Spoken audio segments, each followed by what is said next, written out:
My guest for this episode is Casey Montero, TV host, DJ, events host.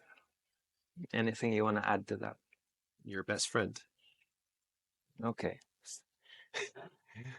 I hope you take something from this conversation. Okay. Best friend.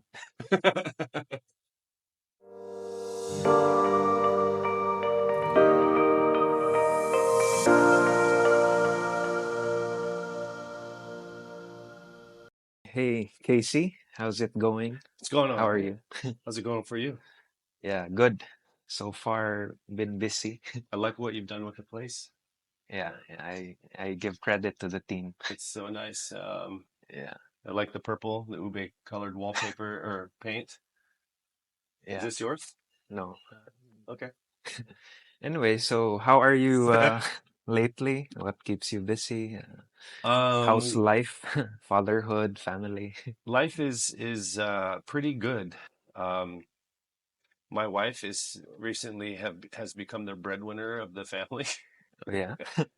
and she likes to smear it in my face by telling me that she's the breadwinner of the family. So she makes more She than you? makes well by month. So this month she had a really good one, and I let her have it. I let her take those small wins. Yeah, chasing around my son who's 3.5 years old. He is.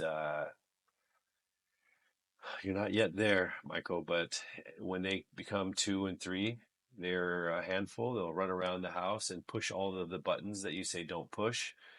Anything new that you have, they will break it. Hmm. Anything that they're not supposed to open, they will open it.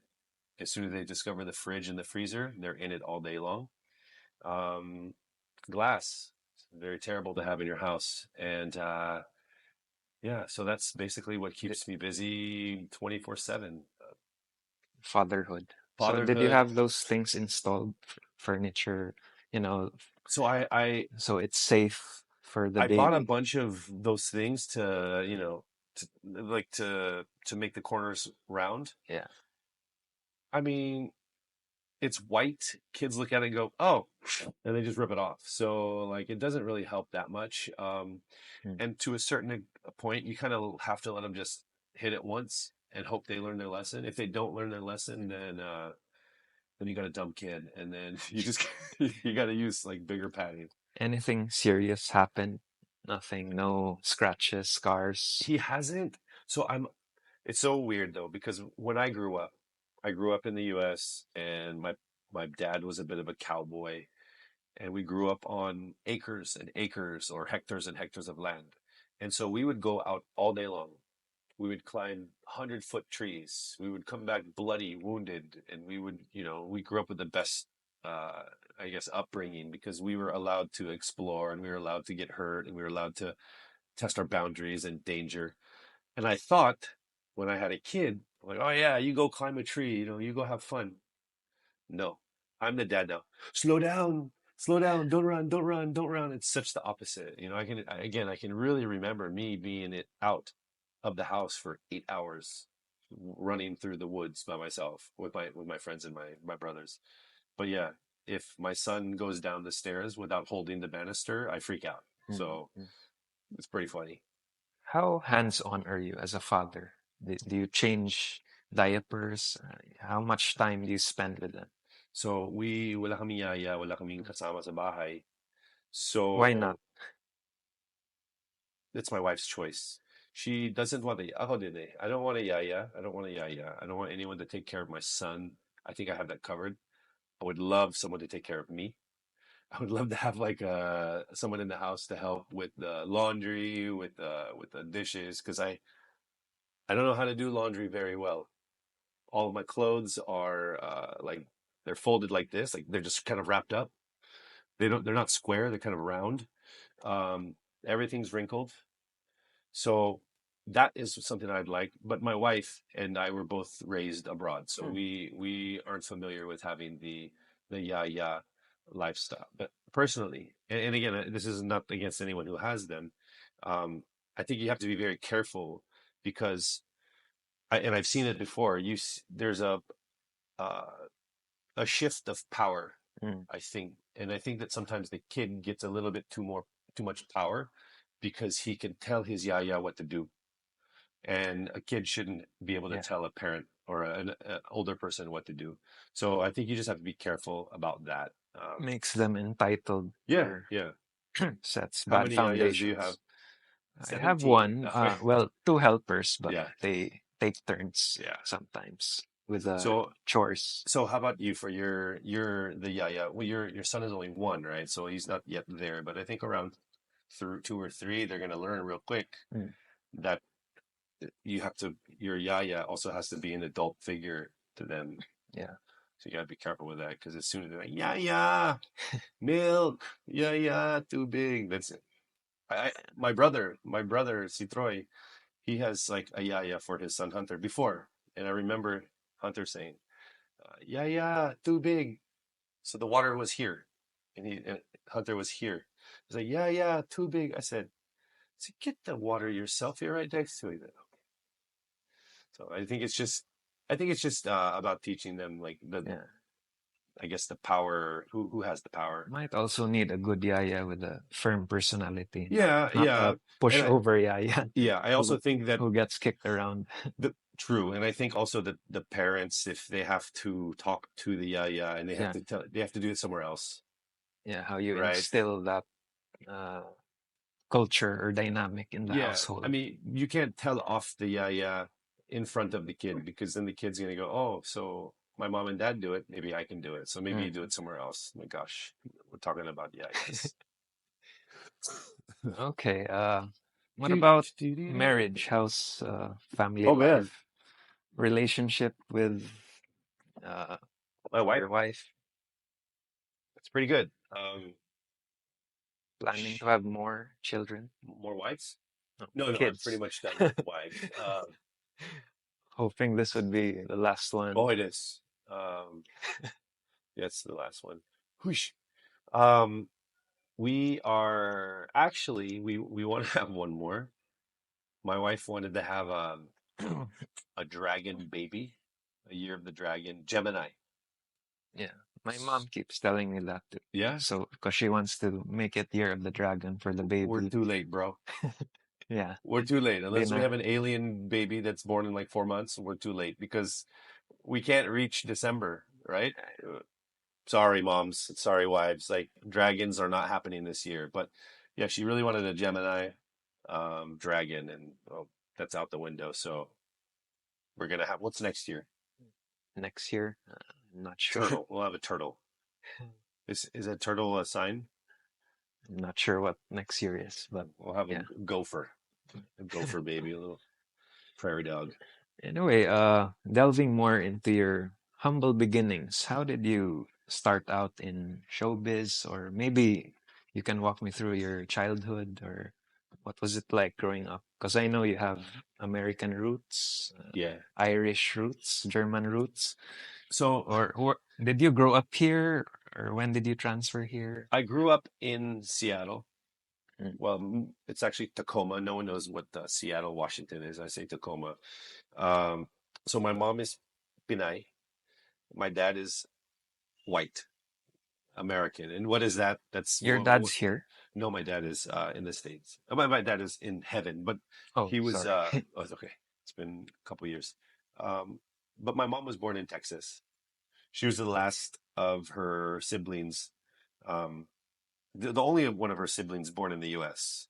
All my other titos and titas were born here in the Philippines, and so they moved there because my lolo and lola were both survivors of the Death March, and my lolo joined the American Army, Mm, mm. which allowed him to move to the U.S.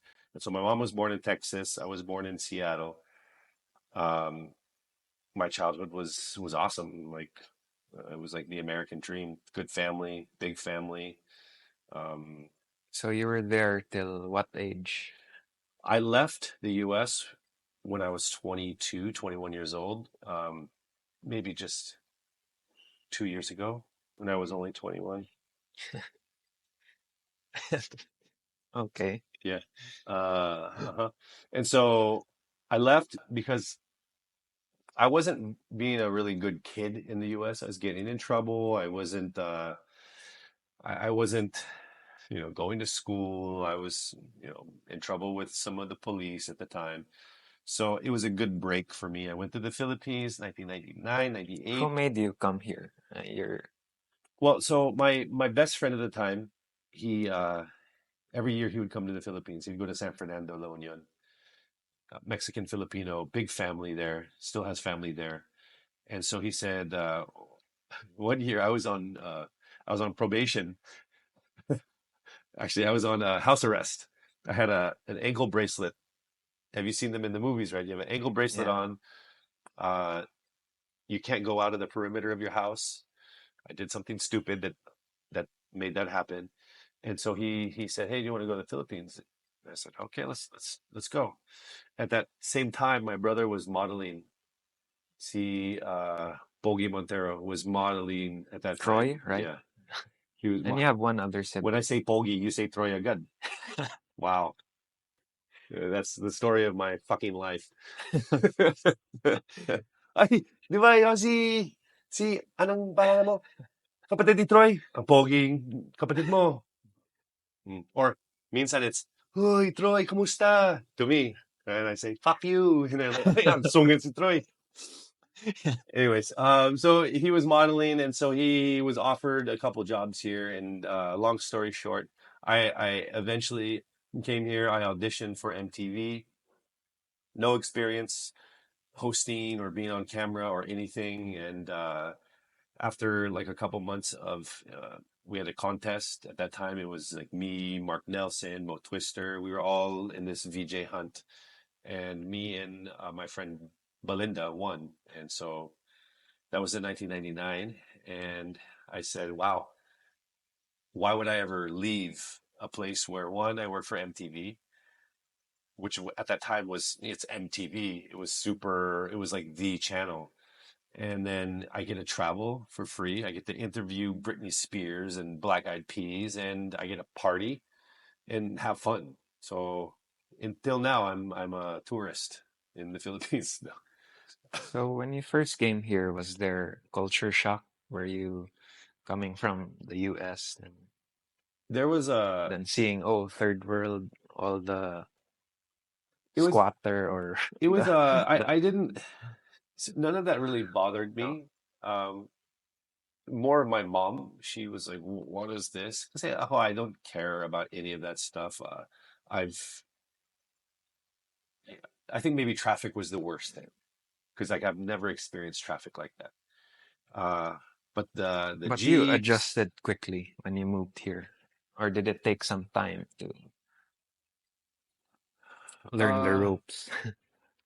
I guess it took time to learn the ropes.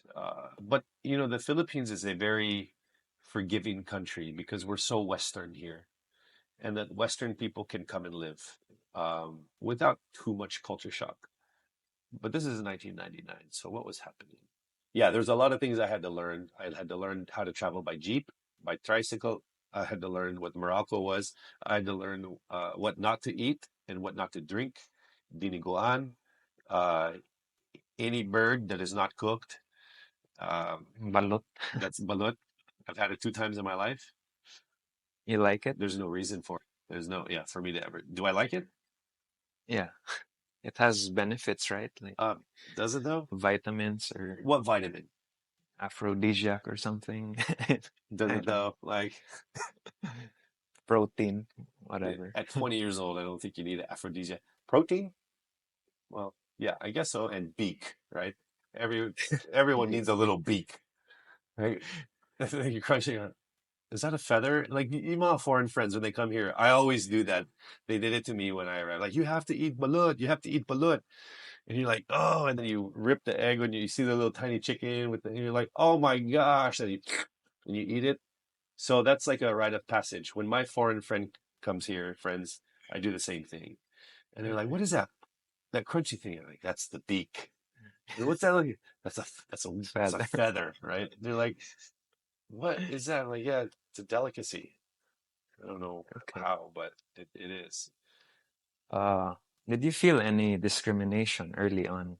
Like, it's so weird.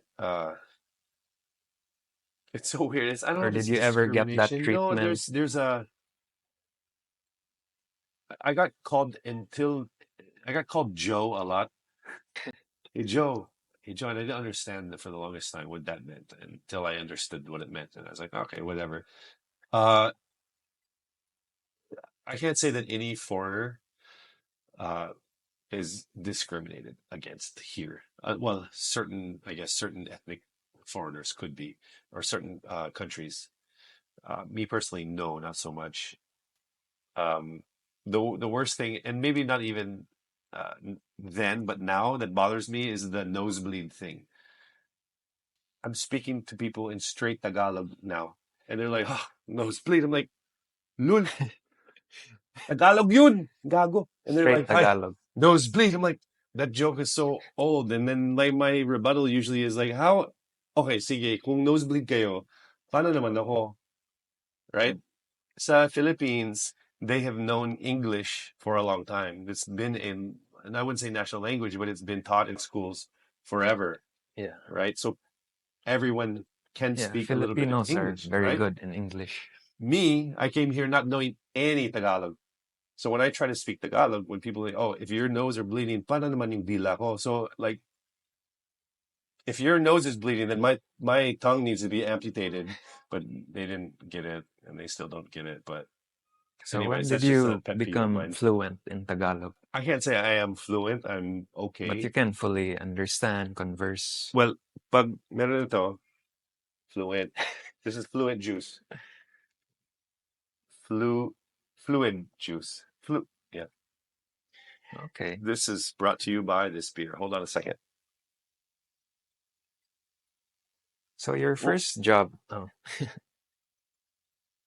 sige, fluent juice. Wow. Pistinyawa. Ay, iba na. Okay. So Sorry, I went Bisaya south. I went also. south. Yeah. Bisaya yun. Okay. Hindi gugma ko ikaw. Yeah. Right? Are we gonna? We can't edit. This is No, Spotify. We can say no, what we I'm want, not right? gonna edit. Yeah, perfect. This So is anyway, your so first neat. job was MTV right away. Actually, my very first job So you here had in to the learn and Philippines how to was a host. call boy. Really? No, my first job ever here was an 8 city ramp show for Levi's Philippines, and so it's the funniest interactive. It's like a rampa rampa, but for Levi's. But instead of just walking on the catwalk, we had to become an animal. So there was a lion, there was a giraffe, there was these other things. So it was myself, it was I think Mark Nelson, Joey Mead, my brother, G Tonji. Kasama ba si G? Maybe not G. I'm not sure. But we had to become these creatures because the genes were ergonomical and they come to life or something. So imagine I'm fresh from the States. I have no background in any of this. And I go to a casting. I've never been to a casting. I've heard about castings. And so the casting director, much like this, there's a camera there, and he goes, "Okay, Casey." And it was more like this. "Okay, Casey, I want you to take off your shirt." I go, "Oh, okay. And be a lion." I was like, And "Sorry, what?" you nailed it, or I didn't. He goes, be a lion. Hey, PJ. He goes, "Be a lion." And I was like, "Sorry, what do you mean?" And he goes, "I'll show you." And he goes, "Rawr, rawr." So, okay, be a lion, okay. Pero yung example ko, siya, di ba? So, here we go. Ito ko. "Rawr." Bading na lion. Arr, arr. So, he goes, "Oh, okay. Troy, be a lion." Tapos si Kuya. "Rawr." So, oh, wow, wow. So, yung fashion show, si Troy Montero, lion. Ako, what was I? What do you think I was? What? Venus flytrap. I was a plant. I wasn't even an animal. I was a plant. There's lions and tigers and giraffes and zebras and gorillas. I was a Venus fly. I was a a bug eating plant. Like, wow. So that was my first. And so I went to, we did Bacolod, Cebu, we did Baguio, we did 8 cities. And like, that was my first, I guess, experience with show business. And at that time, wala pang MTV, wala pang, I didn't think I was coming back to the Philippines. So I was wreaking havoc in every city I was going to. Just having fun.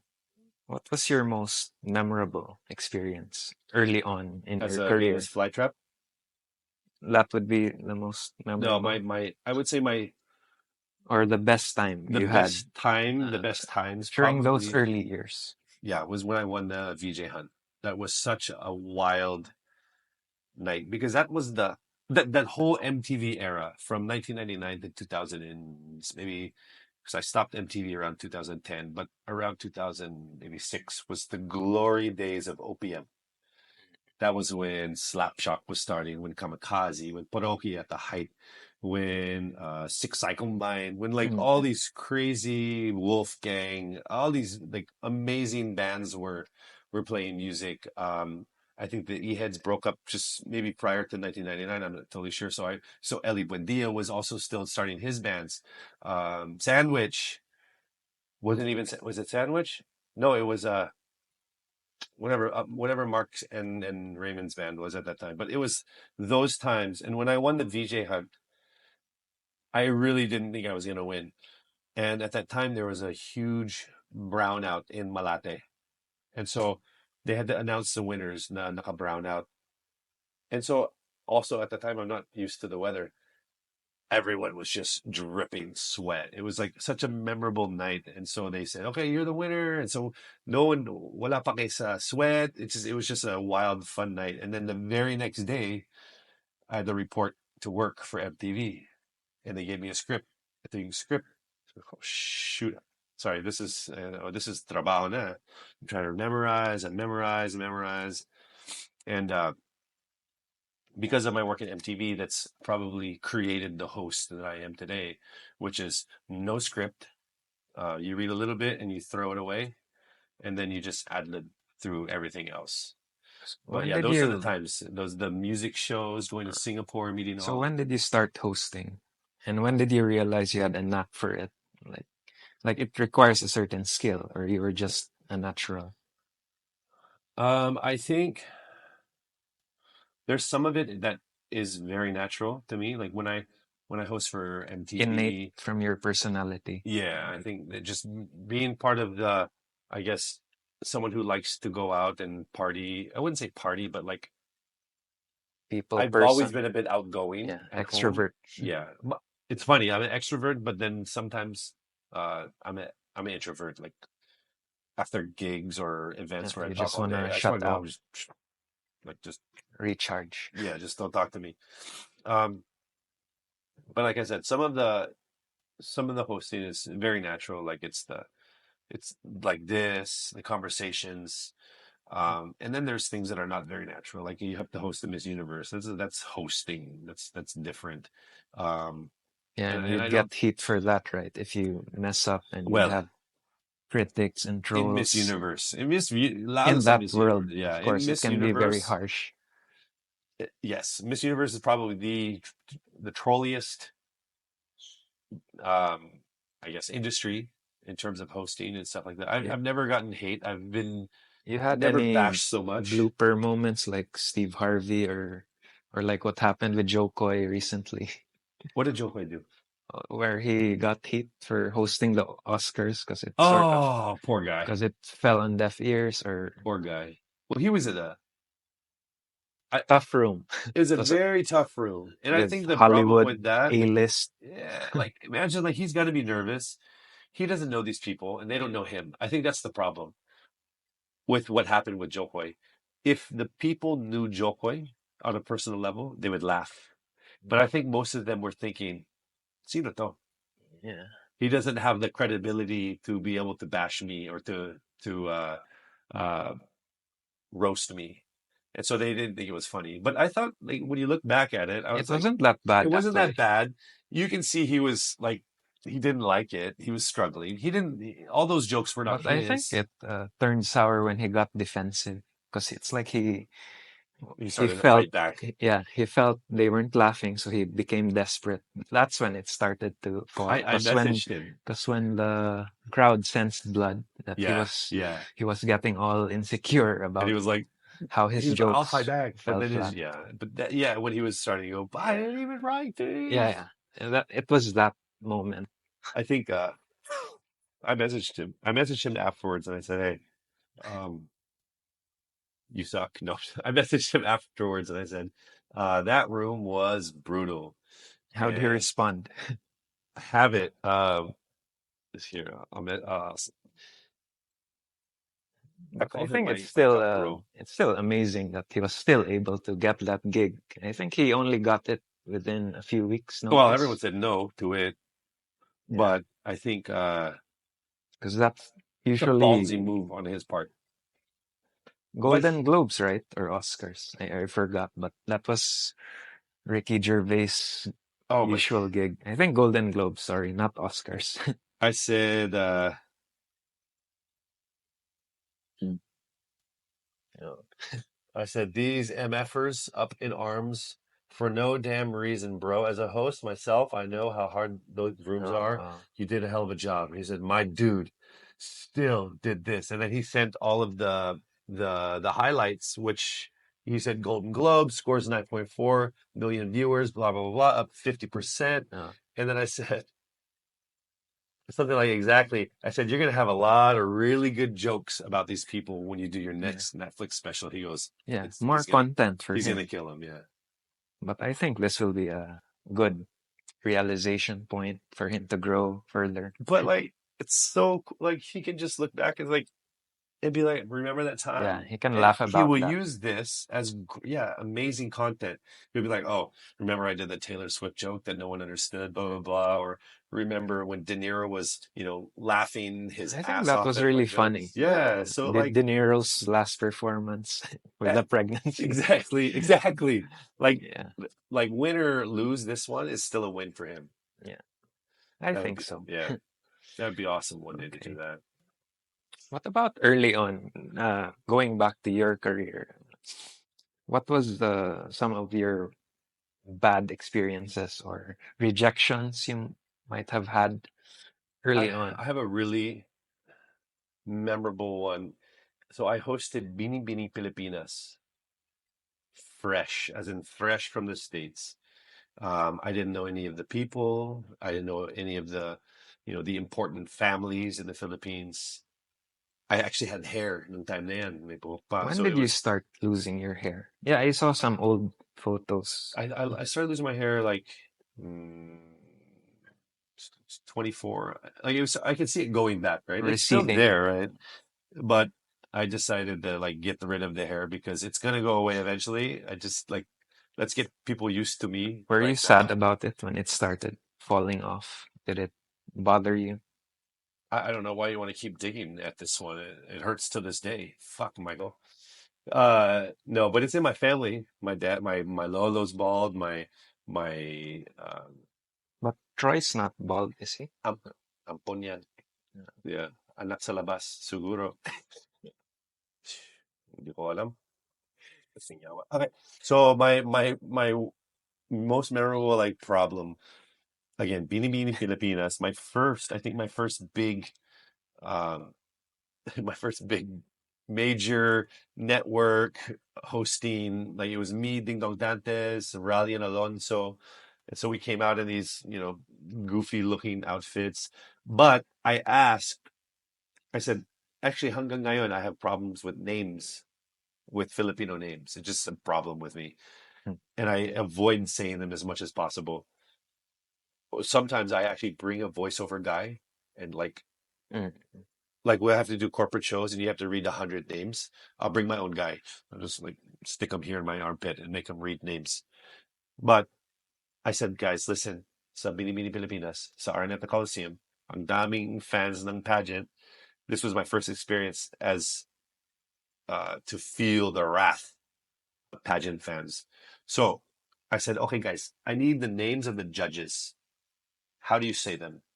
And they said, you just read them how they're written. Like, Hmm. so no, no, no, no, no, no. That's not true. That's not true. Like double L's is a Miller, but some places it's Miliar. All right, like it's not true. It's not true. How do you? They're like, no, no, no. Just read it how it's written. So I'm like, oh, crap. Okay. So here I am reading Judgment 3 from blah blah blah blah. Um, Raymond Magsaysay, and they were like, I could hear the crowd going, boo, boo. They're booing me, and I'm like, why? Why are they booing me? And they're like, and then I got back, and the same person that I asked, how do you say names? He's like, tala naman, magsaysay yun. So I just literally asked you, how do I say this? Read it how it's written. It's written Magsaysay. magsaysay. Yeah. They're like, ha ha. And they walked off. I was like, oh my God, I want to choke someone. So that was the first time I've ever been booed.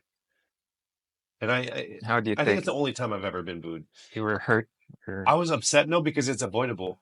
I was really mad. I was really mad because it's something I could have at least so you tried. confronted the guy who said just And we don't know where he is today. Yeah. I heard he's in the back of a Mitsubishi in the Pasig River. And that's at it. yeah, yeah, okay. Moving to the opening of Pasig Mitsubishi. Yeah. This year, Paglabas. soon. Yeah, yeah. So for the grand reveal, we'll open up the trunk and we'll find a corpse. Okay. I don't know how to react to that. Exactly. No, we won't see this part. This is, yeah, that's bad for business. Edit part.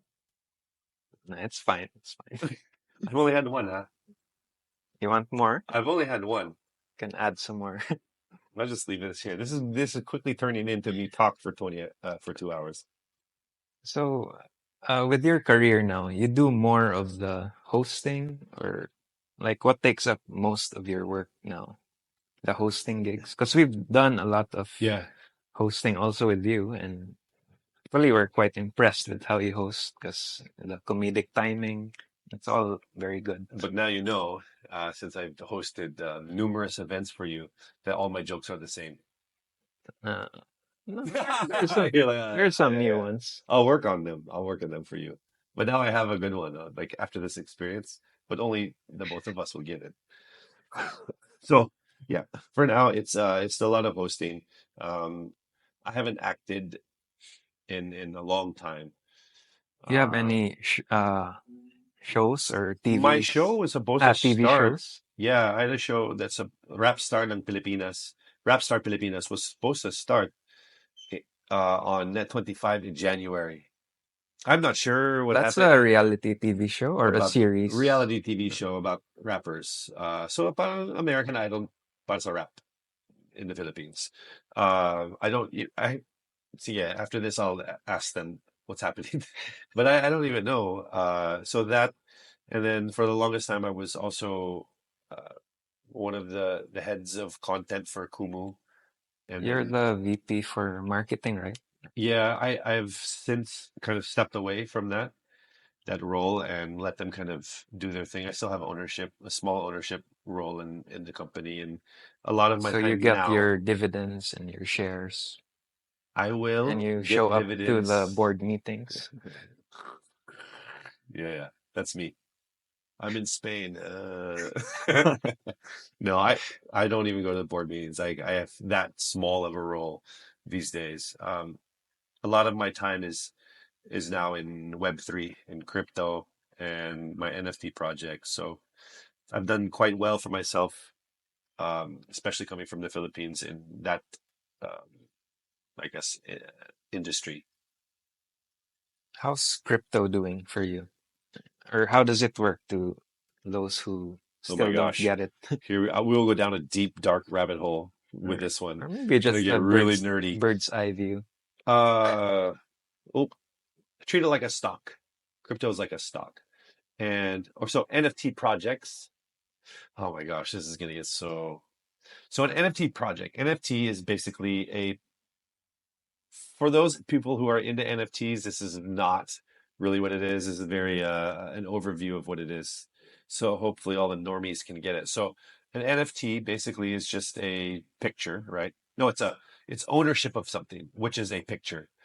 Basically, it grants you access to a group, and that group could be a company. So let's say, in layman's term, I have a Nike NFT. Now that Nike NFT now allows me to own part of Nike or what it is they're doing. And because I have a membership access, it kind of Mm. works like a membership. I get perks. And if that company does well, because there's only 10 of these NFTs, it goes up in value because people will pay that money to get the perks that that company gives. Um, Basically, in a nutshell, that's kind of how what an NFT is. Uh, and they also work like stocks, right? If the company is doing well, the project is doing well, the value goes up. If they're not doing enough, it's going down. Same with cryptocurrency. If Bitcoin or Ethereum or Solana, if they're doing great things, it goes up. If they're not, it goes down. Obviously, there's a lot of variables in that, and regular money and the dollar and other businesses are affected by But that. for the most part, it's working out well for you. Right now, we're in a better market than we were 10 months ago. Yeah, it's working out pretty good. Some challenges with it. You just have to know how to maneuver through the bull and the bear market. We were in a very, very, very, very bearish market, so it was really down bad. Like imagine maybe 4 or 5 months ago, Bitcoin was 20 for one single one was like 20, under $30,000, and now it's up to 65,000 for one single coin, which I don't own any Bitcoin though. Yeah. When did you get into the whole crypto thing? I got into it because as someone with influence through social media, they are allowed access to a lot of the projects because your influence, just like a regular KOL. You talk about the project, they get more eyeballs, and then I get access. I get a free one, or I'm allowed to mint it, meaning I'm allowed to buy it before anyone else. So that's what got me into it. It was a purely a money thing, purely because I was lucky to have influence. So But you've over made a lot time, of money now with it. I lost it because I went through. We were in a NFT bull market where literally you just have to like everyone was making money in 2000 and what 21, and then 2022 and three hit, and everyone lost all their money. If you weren't smart, I wasn't Okay. smart. Uh, some months ago, you showed me a clip of you playing a villain. What about some series? I think you had a beard in that scene. Gosh, Did you play a villain or I was something? right before the pandemic. We did a movie called Maria with It's on Netflix, it's right? on Yeah, you Netflix. should check that out. Uh, Academy Award nominees, like I should win something. Maybe like like a raspy. What are those raspy voices? Raspy Award. Yeah, yeah. Uh, so we did a movie called Maria, and it was just I was just supposed to be like a side part. Like I wasn't even supposed to be a major role because this is really Christine Reyes's movie, and she did so well in it. She's like just action, girl. And so my friends are the directors, and I said, "Oh, hindi, baka may part para sa akin." And they said, "Oh yeah, sige, try." I didn't know that I was going to become like the main bad guy. Um, Lahat ng dialogue ko, it was You're used to all playing bad guys, or this no. is one of your first bad guy roles? Do I And look you like a enjoy bad it? guy? I think so, yeah, could be. No. With a bald uh, tattoo, you know? Okay. I was used to being the boy next door. Yeah. Never. Okay. So I've always been a bad guy because I'm bald and I'm kind of. So they're like, okay, just make him the bad guy. But I have such a baby face. Look at these dimples. I think you're versatile, so you can Uh, go both ways. I do go both ways on Sundays. Um, So they said, Casey, okay, sige, ikaw bahala dyan. So my whole role, my dialogue was just ad libbed, everything. There's zero Oh, script you for had me. that freedom Yeah, because they're like, do whatever you want. And so like, there's a couple scenes where I did whatever I want, and they're like, okay, so let's redo that. And I'm like, because we're not shooting on film anymore. It's not expensive. We're shooting just with DSLRs, and so you can do as many as you want. Before, if you're shooting on film, that costs money, and so you can't play unless you have a lot of budget. And so they said, okay, go do whatever you want. So there's a lot of scenes where I just ad lib and ad lib and ad lib. I wish they had the outtakes of that. It's like I really ad lib some really wild things, but that's their fault if they let me do it. did you get good reviews for that part? Only 7 people watched the movie, so maybe by the time, yeah, maybe later on, and one of them's in the room. That's me. So yeah, so maybe later on you watch it and then Yeah, let me know how I yeah, did. I'll Okay. check it out. Yeah, yeah. Okay, but going back to acting, when did you start acting, or did you join workshops, or No, I how did you get into acting? I'm not. Because first it was DJ, hosting. I'm a host. I'm a host. I'm a content maker. I'm not an actor, but in the Philippines, they make you do everything. Was a singer for a while. I was a dancer on TV. I was a rapper also. So, syempre, they're like, "O sige, mag-act ka na." Okay, well, so at GMA, I was doing all kinds of teleserias before. You've done drama where I, you I've done cried. drama, but I don't cry well. Uh, I don't cry. Like I tried. Like there was a scene before where my girlfriend at the time, si G, she was like parang in her deathbed and she was like, mahal kita. Sabi ko, can't cry. okay. They're like, they're like, okay, cut. Casey, this is your girlfriend. She's dying.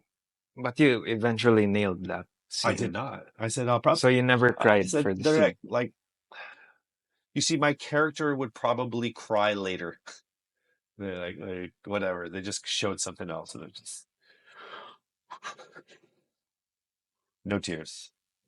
It was invisible tears. I call them. They're there, full of sorrow. The invisible tear. So the director was fine with that.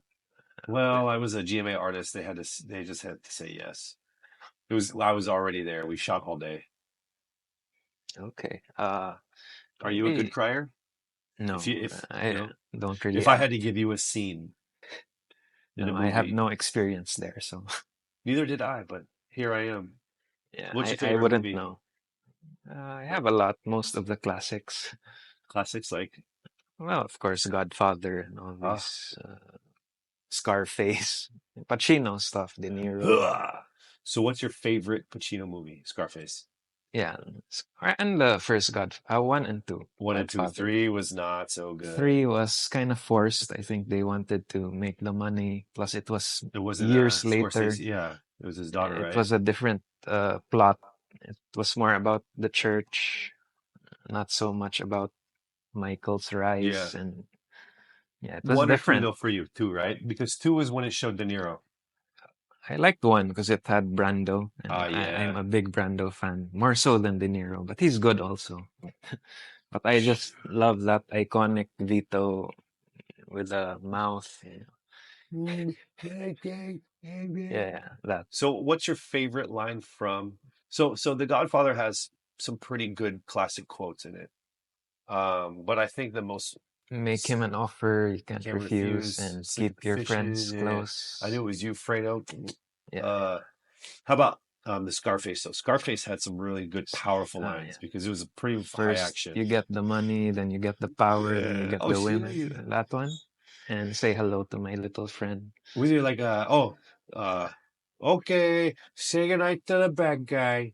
Is Yes, that the yes, one that also? scene where he got drunk and Yeah. he fought with his wife and everyone was watching. Okay. What's another Cuero? The same movie? No, that's a different movie. That's a different Pacino movie. Coelho, Another Scent of a Cuero. She Woman. loved me in the morning.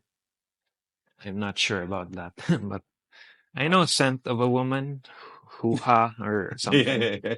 Yeah, So are a you lot okay? of De great. Niro or Pacino? I think Pacino more. For me personally. Wow, I'm out. I'm De Niro. I think Pacino just had more depth for me. I think, especially now, like De Niro's just playing De these Niro's playing the the like grandfather, the angry yeah, grandfather, yeah. like grumpy grandfather roles. Because his Yeah. face is grumpy face, and just grumpy man, like, and just hates Trump. But I think he did well in Taxi Driver, Cape Fear, more on the Oh, earlier ones. what was his name in Cape Fear? Max Cady, yeah, he He's so played good. that Come out wherever you with a are. southern accent. Yeah, I love Yeah, me some that De was fun. Niro. I love some of the only so, some of the only books I've ever read were mafia books. I was a huge fan of the mafia. Try to read Underboss by Sammy the Bull Gravano. He was the underboss of John Gotti. Good book. Yeah, I'll look into that. Okay, anyway, delving more into your maybe lifestyle. How do you stay active? Sports you play, uh, maybe diet advice to people, diet and exercise, or what are you So into? these are the things Like HIT or keto or these are the CrossFit? things that you should do. Yeah. You should watch your diet. You should exercise. I don't do any of them. But you look like you're in great Well, I shape. have a 3-year-old. So I wake up every morning at 6:30 because because that's when he wakes up. I wake up at 6:30. I sleep very late because crypto world is open on the West So you lack Coast. sleep most of the time, or you I sleep have no, till late morning, no. I sleep maybe about 4, max 5 hours a night. It's been and you like that can for go with that. yeah, it's been like that for many years. I don't remember the last time I've had 8 hours. I think around 6 hours of sleep, I'm like okay, let's go.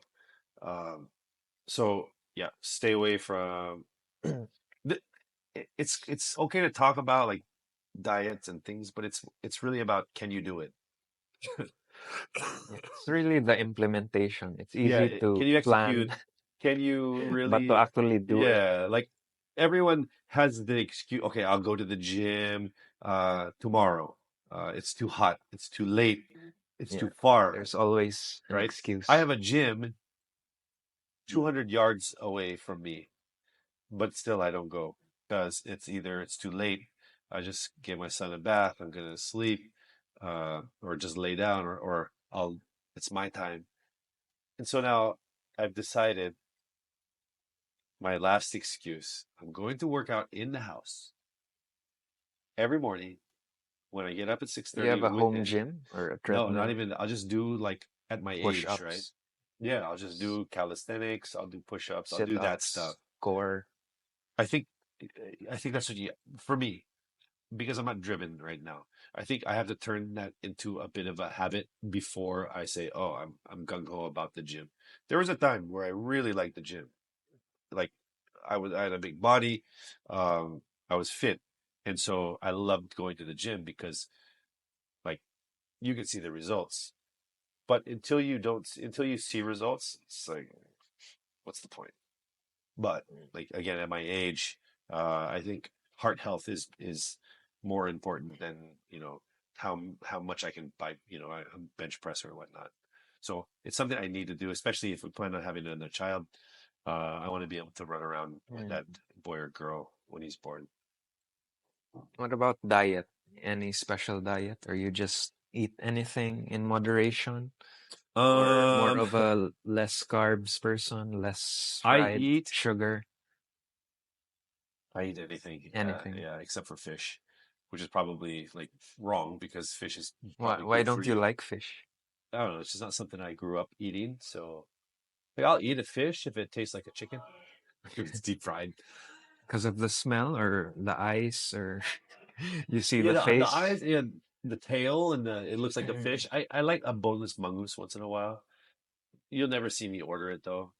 What about I'll like eat sushi. crabs, lobsters? No? I'll eat it if someone cracks it for me. I'm tamad. Like I don't want to do it. Like especially crabs, right? You worked so hard Lobster's easier. You for a little just piece. just Yeah, lobster, you go, tuck, and you just pull that out, right? But crab, you're like, you're working really yeah, hard, and then you're like, yeah. I have that same oh, problem damn, I don't want to with work that breaking it. hard. I don't want to work that hard for that. Okay. What can you say about this generation? I think this generation, we notice a lot of people get easily triggered and people are overly sensitive and everyone's so upset easily, or kids are less disciplined, values have gone down.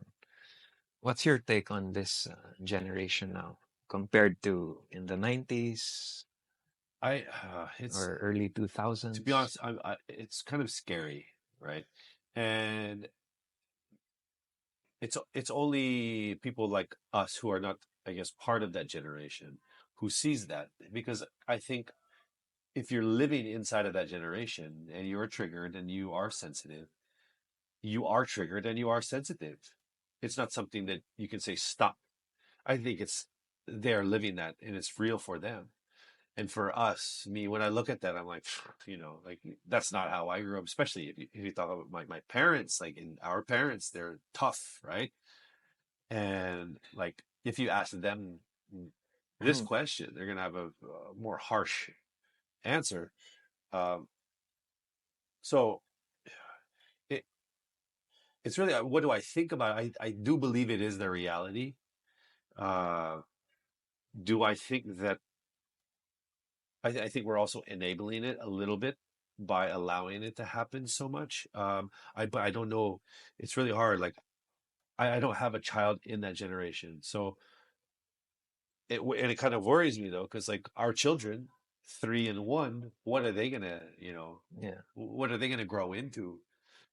because everything's also so accessible now. Like Yeah, at the push of a button, instant pleasure, everything's accessible.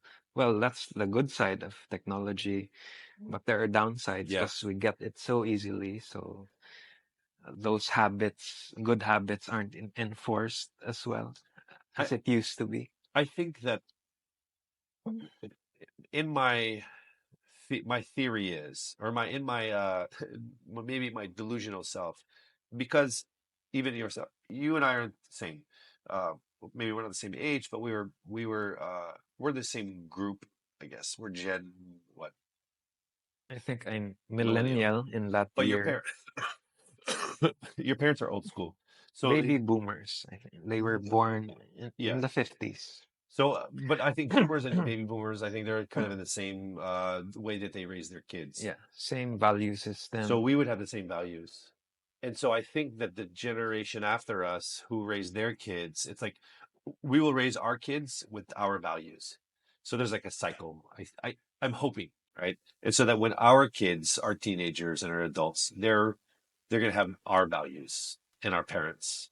And that the the sensitive ones now, when they have their kids, if they ever will, I don't know what their feelings are on kids. Maybe it's like maybe they're going to be brought up by those values. So the cycle will start over again there. I don't know. Maybe that for me, it makes a lot of sense. But in reality, I think that just because that in reality, it's not going to happen like that because our kids are going to see the same things that those kids are going to see. Mm. Um, I just, yeah, I'm a bit worried about how it's going to pan out for our kids. But living in the Philippines, I think we're better off than living in the US or Europe, where especially the US. Like I'm from the US. I'm an American, but I don't want to go there. I don't want to go back. It's just seems like it's not a happy, it's just chaos. It seems chaos and like it's not a good place. I'd rather raise my kid here in the Philippines where the values your parents' values are still strong and the values still hold even though there's like, some wild things that kids do, but like we all did wild things when we were growing up. But I don't see anything happening in the Philippines that like that looks like what's happening online in the US. What's happening in the US that really troubles you? all the like the BLM stuff, the all this Well, okay, so the crazy U.S. has narratives, has wild a racism. It has huge identity issues. Um, lot of uh, political ideologies, right? Or narratives yeah, that and are like that I have don't gone know. extreme. It's very. It's almost like Armageddon there. Like you can walk into a store and steal stuff and walk out. People are identifying as Yeah, a glass of water. Like, I don't. It's just I don't know. People are storming the buildings. I don't know. It just seems like a. some strange ideology, right? It's Or just well the now mindset has was this changed. because of the past president because he opened the doors and let people be a little bit more wild with their guns. Oh gosh, the guns. We have a huge problem with guns. Um, yeah, I don't know. It just feels like you're not safe anywhere from anything. Like let's whether it's violence, whether it's an ideology, whether it's social media, whether it's weather. I don't know. Who knows? It just seems like it's just a very crazy place. But it's the American dream, and that's where all the money is and the weapons. Okay. Uh, what are some delving more into a more personal level? What are some philosophies you have in life, or what's your outlook? Any future plans of leveling up, and what do you think gives you meaning in your Wow. life? Um, gives me meaning in life. So when you have a child, I think everything changes. Yeah, I would agree because you're living for someone else. It Yeah, goes and beyond you. exactly. And like before, like if I didn't have something or I didn't have a future or whatever, like who cares? It's just me. Um, but now, you have to feed someone. You really have to look out. You're responsible for another life, Yeah.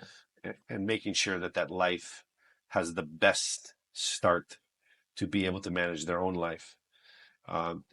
Put that person, our children, our family, in the like I said, the best possible situation where they can make good decisions in life.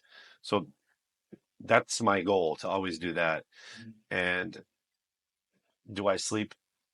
Uh, do I barely sleep? Yeah, but like I'm not a kid again. Like I don't care to go on crazy, wild, fun trips. Like I've done that. Um, Coming to this podcast is probably the funnest thing I've done in a long time because I get to go out and drink a little beer and call it work. But when I go home, if so, I'm gonna talk as long as I can, so I don't have to go home and give him a bath because then I have to lay there. Yeah. Um, but yeah, so that's my everything is all roads lead to my son and to maybe another child, and making sure that my wife is um, taken care of. One of my worst fears in life is to leave the earth without them fully supported. So Mm. like that's really what I want to do. I'm starting a little bit late, but it's okay. What about your spiritual views or religious views? Do you think there's an afterlife? Do you pray? I pray like, oh my gosh, I'll never drink again. Oh man, if this hangover goes away, God, I'll never drink again. I'm not a very religious person. Wasn't brought up that way. I believe in So you're agnostic or you believe in some higher I believe power? there's a higher power, and I believe that So I think that's deism. Like you believe in a God, but you're not I don't know who that sure that God he is. really Yeah, it could be intervenes. the God of the trees, or it could be Uh, the God that we, call Nothing dogmatic, Christ. no dogma or No, you see, like I don't know enough about religion to even know what you're talking about. So like I okay. know that there's a higher being, Yeah. and I have a relationship with that higher being whenever, That guides you in your life yeah. and that helps And you get maybe out I of need to trouble. yeah, maybe I need to have a better relationship. I don't know, but I'm doing okay so far. Okay. What about past your relationships in the past? Because I know you had some uh yeah, breakups and all that. Well, you read about it, so what advice can you give, like couples struggling, or because You it's read not about it, easy. Lul? I just told you about it. I also read about it. Okay. Advice for couples struggling. Or yeah, It's because just like people are breaking up a lot these days. Of course, it's hard for two personalities to yeah. blend. Someone wants this, someone wants this, and there's a power struggle, or well, Well, it can be a I toxic don't know. dynamic. Yeah. Every relationship is different, Yeah, it has and its complexities. a lot of people don't believe in divorce. Um, But I think sometimes the government in the it's Philippines clearly necessary. doesn't. We're the only You can't country you on can't earth. force it a Yeah. relationship Yeah, yeah, if and nothing's happening or if it's but not working. even some people, right? They say, okay, we're gonna whatever country. If we're married, we're married. We're gonna work on this no matter what. We're gonna stay married. I don't, or we'll stay married for the kids. I don't think that that's uh, right, though it's very hard to get out of because you always want to do what's right for the kid. Yeah, But remember, the kid sees the both of you, and if you're not really in love, then yeah. that's what he believes There are love will many be. other factors Yeah. into account. So Yeah, I think the best advice I could give to anyone is really just try to always be patient and try to always see the argument from the other side of the spectrum, right? open-mindedness See where that person is, and listen, see where that person is coming from, see why he or she did what he or she did, and the reasoning why. If you from can, their if perspective, right, right? and don't be so stuck to your side because maybe what happened that time was wrong, but maybe in the next time or before you did the same thing. So if there's a way to parang leave your body and like go to the other side and go, oh, okay, that's why. And even maybe that's why he did that because he knew I would react like this, blah, blah, blah. It's hard to do, easier said than done. Empathy, or try to put yourself in Yeah. the other's shoes. And then, like, some arguments are just not important. Like, me, if we're arguing and I feel it's not important, okay, whatever. Good. You win. Yeah, because ideally, the right thing to do is to try to work it out. But sometimes, when you've reached a certain point, There's no more work. Yeah. it's healthier to part ways in Exactly. some You get instances. to you get to a point where, yeah, it's just damaging all around. Yeah. And it not only are you damaging yourself and your partner, it's everyone around you is affected. That's when you run. Run. Okay. Okay. What other jobs have you tried? Because hosting, acting, DJing, uh, any other jobs we're not Real aware of? estate. Real estate. I was a real estate. My family business is And real of estate. course, media, marketing. You're a Yeah, marketing yeah, guy. marketing, content. But some just yeah, I was a real estate agent in the U.S. Um, in 2004 during like the worst housing crisis. So I went to work for my dad's office.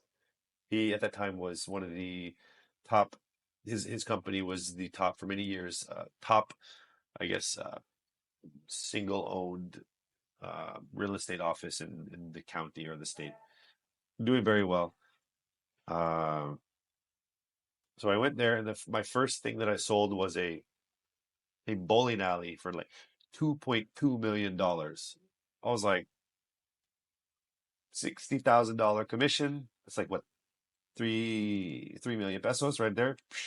I was like, easy. This is easy, easy money. Fast forward 2 years, I sold one house the whole time No. because it was the housing. It was Yeah. bad. It was really bad. Crisis time. Crisis and like foreclosed, bank owned, mortgaged house. Like it was just all gone. And so that was also the time where I decided to leave the U.S. and come back here because It just was so hard. What about here? Have you done any real estate here? No, I haven't done real estate here. I'd like to buy some real estate, but I haven't sold real estate. My worst job ever though was I worked in a sewer because I was on a work release program for the jail. So we had to go to the sewer system, and they had these giant circles full of sewer, just puro tae, just tae everywhere. You just you had to scrub it. That's my part of my work release. How long did you do that? I did that for about 4 months. Worst experience? Ever. Okay. I imagine hosting is really a tough job. If I look in from my view, because you have to perform even if you're not in the mood, right? So how do you go through with it if, let's say, yeah, you have a crisis in your life or something's bothering you? How can you just crack jokes there and just wing it or I nail it? mean, that's what my job is. So people pay me to do that. And sometimes you can't. Sometimes things happen, and there are emergencies, and you don't feel good about it. But And you you can don't, fake it. You can somehow just muscle through it. you, there's been times where I've tried and I just failed. And I would tell the truth. And I'll say, hey guys, like, I think that's also what some people like also because it's very transparent. I think I've hosted a show where I said, guys, I'll be 100% honest with you guys. I'm struggling right now to be funny. I'm struggling right now to have a good time because something happened. So, with that said, I will just, as much as possible, just go through the script as I read it and as I see it. I'll try to be light, but this has only happened maybe once or twice. Other than that, you can power through it. You can power through it. You just have to, and then you get off stage and you're like, all right, and you're back on, and you're off, and you're on. That's how it is. It's how it is. You just pretend. But you've hosted to mostly Filipino crowds. Have you done other crowds like other countries? Singapore, we And did what's the Singapore. hardest room or that or what's a tough The room? hardest room I've ever had was in the Philippines. I hosted a Cory Aquino book launch. Cory Aquino. Oh, She had just passed away. this was in '09, right? That was the time she passed. Yeah, so I hosted I'm like, why me? Right? So I just see Chris, the whole Aquino family, Cuanco family, they're all there. Very small gathering. Uh, and here I am, some Kano boy, right? 2009. So I really wasn't, The uh, person for that I particular was definitely job, not that person. it didn't fit. It did not fit. And if that would happen today, I'm totally fine. I can fit because I've got experience. I know these people. I can shift, right? But in 2009, I was a bit more fun. I didn't have such a serious side. Here I am talking about the Aquinos, who at that time I didn't really know much about, just making shit up about, oh, my mom was a huge fan. My mom was not from the Philippines. She was born in Texas, right? I'm just like, that was tough because like you're also in front of, Chris. They're all in Yeah. the front wearing yellow, and you're like, they're just looking at you.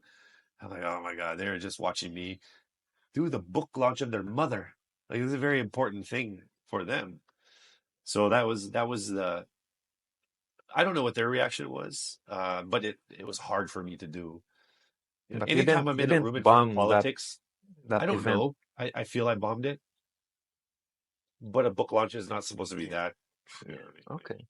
You can bomb a book launch, and I don't think anyone cares. Uh, but anytime I'm in the front of politicians, or actually every single show, even if it's the shows I do with you guys, I'm very nervous. She, she Until can attest now? that I won't sit down. I will not sit down. I drank a whole bottle of wine before we started the last one. I'm just very nervous for the opening. After the opening, I'm fine. It's just the Oh, opening. so you still get Yeah. butterflies. It's the first impression that worries me. It scares me. It's But hard because it sets the but tone our for the events, rest. it's not a tough crowd. Our events, right? No, your events are not because Because it's mostly, it helps that I know everybody now, though, yeah. right? The last one I did, the very first thing I did was I made fun of Raymond, right?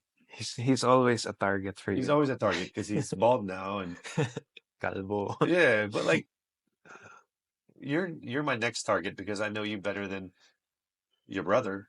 I don't know if Now, I'm messing with because your we've brother. had Yeah, this yeah, yeah, yeah. conversation, Yeah, so you've picked you're up gonna on some stuff, some traits yeah, of mine. I'm gonna pull out your Pacino. Yeah, Okay, yeah. Your brother though, he's I'll a see enigma about to that. me right now, so I'll get to him eventually. But then I might cross the line and be like, okay, why is he why is he talking about like yes like this? Okay, but before you host, you read the room first. Like, do you observe the faces, like the profiles of the people I before try, you? I look out a little bit and see, maybe what kind of room I'm going into, but you would never know because as a host, you're the person who establishes who they are. The singers and the mid entertainment will watch you as the host to determine what how the audience is. And so it's some of my hardest rooms are Chinese rooms. Really? Like Because I think you can come up with a lot of Chinese type jokes, yeah, but I'm with the not Chinese, so I'm culture. not. I'm worried about Because like there are very distinct Chinese traits that you pick up on, especially Chinese Filipino like I'm worried traits. because I'm not part like if I'm Chinese Filipino, then I can do whatever I want in a Chinese Filipino crowd because because I'm one of them. Like if there's Amboys, no one can say I can do whatever I want because I'm Amboy. Just the same way, like in the States, like black guys can talk about black guys, but a white guy can't. Yeah, sensitivities. Yeah, but like, but as soon as like you get like one of my recently, I think I hosted for I would say Robinsons, but it was a Chinese Filipino company, and it started off really not so good. I was like, oh geez. I was trying to, stick to whatever they gave me. But sometimes people who put the shows together, they don't know exactly what the people want. So when I threw that away and said, I'm just gonna talk to you people and started having conversations and eye contact and started to really kind of work the crowd, then everybody really liked it. Do they get offended with that? The ones who prepared something, then you say, ah. Maybe, but I don't care. Like they want the show to go well, right? And I don't say that I threw it out. So seguro they can take the credit, but it just deep inside they're like they know the Yeah. truth. Given that you've been in showbiz for decades now, what are some downsides? Because I know showbiz world, it can be superficial. It's hard to find real friends. People wanna suck up to you, or it's hard to find like that genuine conversation sometimes.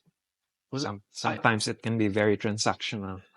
so I'm very lucky though. I'm not the type of showbiz where it's you know ding dong dantes where you're super sikat amongst everybody and everybody wants to pull you apart. I've been able to walk the line between um, hosting in English and Tagalog, a little bit of movies, a little bit of masa, but mostly AB crowds throughout the Philippines and some Southeast Asia. So I'm able to walk the fine line between local and foreign, I guess, Mm. which has doesn't I guess create people or audiences that want to take things from me. So no one follows me with a camera. No one writes bad things about me because I'm not at that showbiz level. I'm not showbiz. I'm entertainment, if that makes any sense. You There was a still time where I was you showbiz, but still wanna level up further, more fame, more there's a part, movies. yeah, there's a part of me that wants to host a good noontime show, like a Showtime or an Ipulaga or something like that. And I did host Tropang LOL on TV5 for a while, but that has died. That was a noontime show, and they're very hard. They're so hard to do. They're so hard. So I give a lot of respect to anybody who can host a noontime show every single day. But that's the for a host locally, I think that's the ultimate goal. Will you still be hosting pageants, more Miss You stuff? I think I can host pageants for a long time because as I get older, I'm still allowed to host them. And Steve Harvey's like 150 years old, so he's still doing it. But this year, I think Alden's doing it. Yeah. Who are some of your role models, like hosts you look up to, like comedians, like Ricky Gervais or whoever, maybe Dave Chappelle, or I don't As know. a Who are some of your influences? so I really like as an entertainer. Yeah, Chappelle is a big one.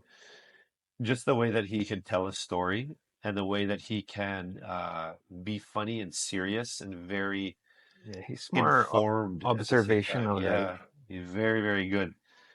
As a host, though, one of my favorite hosts to watch and just kind of study in technique is Billy Crawford. Billy Crawford for me is probably one of the most underrated artists in the Philippines. He can host, he can sing, he can dance. And not like bad. He hosts every single one of those things top level. So you have other singers, you have other hosts. Let's say Luis Manzano, he's good also, right? But Billy's on that same level. But Luis can't sing. He can macho dance. But like Billy is, I think he can do it in English, Tagalog, French. Versatile, so he's well-rounded. Billy, like he's so quick. Like yeah, like when I worked with him on Tropanglo, I just watched him. I was like, this guy, technique wise, is so good. Is so good. And like, who else can sing with Gary V? Dance wise, I think he's probably as performed. I think he's probably the best dancer we have in the country. Singing wise, there's plenty of better singers. Host wise, he's quick on his feet in any language. Dancing, I think again he's top. So Billy Crawford. Okay. Local. What about international? Uh, International. Chris Rock, Ellen, not What's Ellen. weird, like they Maybe don't not have. Oh, my favorite host was Conan O'Brien. Conan. He's always been my favorite because he's and David Letterman. Maybe just because I grew up with those guys, but Conan because he's so goofy. Yeah. David Letterman because he's a bit dry and sarcastic. So I really like that type. Uh, But you don't see hosts in America like you see hosts here, right? Like there's a couple shows with hosts, like American Idol has a host, talk shows have hosts, but you don't see them. You don't see Conan O'Brien hosting a gateway opening. Yeah. What about like, Yet, nah, no. never happened. What about like Leno or Kimmel or I like Craig Ferguson or I like Jimmy Fallon? I like Jimmy Fallon. I like Noah Trevor. Oh yeah. Uh, I like Jon Stewart. But I like their attack on what they're Stephen talking about. Colbert. I like Colbert as well. I like their attack on politics. Um, Actually, I don't even know where they stand in politics, but I like this story. I like their format actually. I like the format where they show a video and then they make fun of the video. Conan O'Brien, I believe, is really good at skits, and I think he's good at self-deprecating humor. Mm-hmm. Fallon is also very talented musically, and I feel like he's legitimately friends with all of his guests, so they allow him to be goofy, Mhm. and they get goofy because of it as well. David Letterman, for some reason, he was probably like he felt like everyone's Tito. Who What else? about Colbert. James Corden or James Corden's all right. these British guys? Uh, uh, that's So, Ferguson, right? yeah, there was one more, that beardy guy, The beardy guy. Graham Norton. Oh, I don't even know who that is. No. Queen of Germs. How about that? You a fan of Herman Moreno? I've heard of him. He's dead, Yeah, I he's think. dead. How about John Knight? John Knight? John. John Knight? No, I don't know John. No. Yeah, He's John. the sidekick of Herman Moreno on Walang Talugan. Yeah, I Not a think I've seen a bit. Not too familiar. classic. Okay, but you have other siblings, right? There's Troy, there's you, there's one more. They're all less important than me. So. All right. Yeah, I have Troy is my older gayer brother. And then there's the Bunso. His name is Colby, like Colby. mm, He also was did MTV for a couple years, and then now he's back in the U.S. I read somewhere you wanted to be an athlete at some point. Actually, You aspired to be an athlete. I did kind of I guess try out uh, for the U.S. or for the national baseball team here in the Philippines, but I wasn't national enough for them to keep me. Baseball here? Baseball. Yeah, like yeah, Gary Estrada, actor, as a pitcher. So like, if he's on the team, like, come on, I could be on the team. And I grew up playing baseball. I don't, I don't know how many people at that time grew up in the Philippines playing baseball because baseball's not a huge sport here. Um, though we made it to the national World Series and we won, but we got stripped because we were cheaters. Alam mo yun? So So the Philippines won like the Little League World Series of baseball in like 1995 or something. So everyone was having like, oh my gosh, baseball in the Philippines. This is supposed to be 13 and under. Puta yung mga players, mga 25, because they just look young. So they had like 15-year-olds. So we lost the title or something like because of we cheated. But I think baseball will be a sport here eventually, or it might just be a sport for Ateneo kids. I'm not sure. What other sports do you play? Basketball, I played basketball, but I was never really tennis, good. No, golf. I grew up, yeah, golf. Uh, I haven't played any sport though in a long time, just because I have to get up at 6 o'clock every morning for the past 3 years to take care of the baby. But I think soon I'll get back to golf. Golf, yeah. I read somewhere you were arrested in Makati, like during the pandemic. Oh,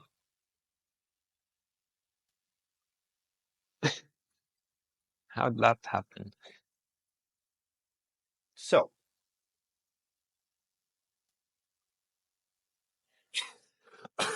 so yeah, Or you during the don't have to talk pandemic, about that. it's okay. It's funny to me. During the pandemic, in Makati, they had basically kind of relaxed restrictions. And so they were opening restaurants. And so there's a restaurant in Makati, and my friend said, come out, we'll have dinner. We got there like 5, open air, capacity 800 people. And so there was about 80 of us. So like we're clearly way under capacity, but there were still 80 people. Uh, when I got there, the police were there already. So when I walked, I saw the policeman and I was like, oh, this is good. There's a policeman here to show everybody how to properly open business under the restrictions of whatever rules that were implemented at the time. Wala pang order. And they said, all right, everyone go down. You're all arrested. And we're like, sorry, what? It was me, four of my friends, my pregnant wife, and so it was the most ridiculous thing I've ever seen. They take 80 people from this is to stop COVID, by the way. 80 people from it. Oh, my COVID's kicking. Oh, sorry. They took 80 people from an open area, right? That capacity was 800, and they put them into little vans, and then they brought them into the precinct, which was as big as this room. So instead of stopping COVID, there's a good chance that they probably started it, not started it, but like they did not help it. So we went to we were booked. I have photos online. I'm sure you've seen them. We stayed in the covered court for almost 4 days. Almost 4 days, which is crazy because a rapist and a murderer, I think the maximum is 18 hours that they can stay in like incarcerated. But we were there for like 14 or for like 4 hours. But the PNP was super nice. It wasn't a very they brought we had fans. We were in a covered court. We weren't in a prison. They allowed us to order, delivery. I saw some you want to social there. Mellows Steakhouse. Wow. And they were very nice. They even moved my car because we are in some other place and they're like, "Sir, maybe we can move your car. Give us the keys. We'll move your car." And they moved it. It was some of them wanted pictures. They're like, "Oh, sir, so sorry that you're here. Picture tayo." Okay. Okay. What's that? Give me sabon so I can take a shower. Yeah. It Okay. was it was an experience. Okay. How did you cope during the pandemic, during those early months with the hard lockdowns? So we at that time lived at the Did you Grove. get COVID, by the way? Oh, I still have COVID. I have it right now. You guys can hear me coughing, right? But like COVID is like hindi na uso, so okay lang, di ba? Di ba? I've had COVID like 5 times. All the Well, sorry, variants, six. Six now. the strong strains, the light I have ones. all this. I have the cannabis. I have sativa strain. I have them all. I have I had the first one. I had the first one, which was the OG. Wala Were you pang ever admitted, hospitalized? so so we lived at the Grove, and the Grove in the Rockwell is pretty. I don't know if you're familiar with it. There's a stands downstairs. There's food, like so. It's like its own little BGC in a smaller thing. So my wife had just given birth to my son. So 2 months into it, I got COVID from the TV show I was doing, and so syempre, wala pang vaccine, and no one knew too much information about it. So everyone was a bit worried. So I stayed upstairs in our condo, and my wife and my son, they stayed downstairs, which was very hard for them. It was really easy for me because I was upstairs in the aircon room watching Netflix by myself. I get to choose what I watch, not her. But my wife was 2 months pregnant, our first baby. She doesn't know, first of all, she doesn't know how to take care of a baby on her own. It's our first. And then she's naka-double mask siya Mm. to protect her, because she thinks she might have it. And then she tested positive also for COVID. The first thing she said to me was, "Get out of the room and come down here now. We all have it." And I was like, "Oh, dang it." So now I have to watch more RuPaul's Drag Race because she took over the controller. But I'm pretty sure my son got it at that time also at 2 months. But sabi ng doctor na you have to just continue to breastfeed. You have to continue to do these things because it's better for him. What medicines did you take to treat? We took whatever it is they said. It was like vitamin D, vitamin E, zinc. Like we just took everything. But it didn't really affect us. How That did you heart went back. recover fast? How many days did you recover? I think it was like a couple weeks. Couple weeks. I think the worst part of it was I had a backache. My wife, she had all symptoms. I was happy. I brought her home this steak, her favorite steak. I was like, here you go. This is before she knew she had COVID. She's like, okay. She took it. She goes, oh. I went, why? Is it cold? Is it cold? Is it salty? She's like, I can't taste it. Walang lasa. That's the symptom. Yeah. I went, you have COVID. And I just walked away. She got so mad at me. She got so mad at me because like I put my family in danger. Uh, and for her, like again, just taking care of a baby for the first time ever, 2 months, and now you have COVID. That's scary. Did you get boosted, or which vaccine did you get? I got Moderna. Did you have any strong Mo adverse my reactions? second shot of Moderna was like the worst case of COVID I've ever had. It was I was out. I had COVID how many times and it felt like the flu. Uh, but the second shot of COVID, or sorry, of Moderna, like I got home, I was like, well, I just knocked out, just passed out for like 12 hours. I was just out. It's like, this is the worst. But I think nowadays COVID is, it's almost, It's we figured it out a or bit. yeah, Yeah. it's been 4 years, so It's been four it's years. been a long time But business for Kumu was booming. because It was everyone was just at online. home. Lahat ng So artista good nasa for you. bahay lang. At Then this time also ABS-CBN lost their license, so they were looking for outfits or outlets for their artistas.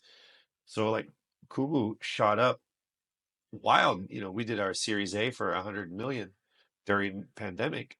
So this year I plan to go to China and fuck a bat and come home and then spread COVID again so that we can start the pandemic again. yeah, Unpopular opinion, but so so you we can benefited yeah, yeah. from COVID because of Kumu. Yeah, so it Yeah, boomed. Kumu benefited because of COVID, but COVID kind of went away, so Kumu went back to normal numbers. Quote of the podcast: I'm going to China to fuck a bat. All right. I saw somewhere where you were dressed up as a drag, as a woman. You've been Googling me, huh? Yeah, I read up a bit, of course, so I'd have a glimpse of your Yeah, your biography.